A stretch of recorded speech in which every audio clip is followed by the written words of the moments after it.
Kiss mo, daddy. Ang balita ko, meron kahit may pagsusunod. Madami kanina yung madami. Oo. Dali.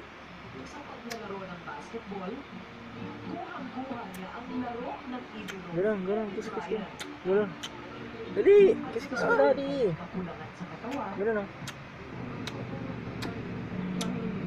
Ganun, gaya mo, daddy. Ganun, hawak mo yung mukha ni daddy. Hawak mo, ganun.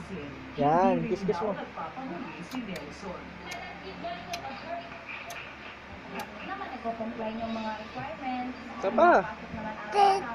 Isa pa. Pero Kiss mo, daddy. sabihin na mapabuti ni Nelson ang kanyang kalagayan.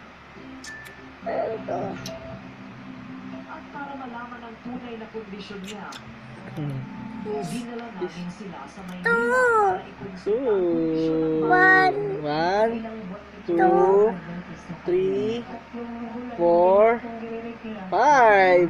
Yay!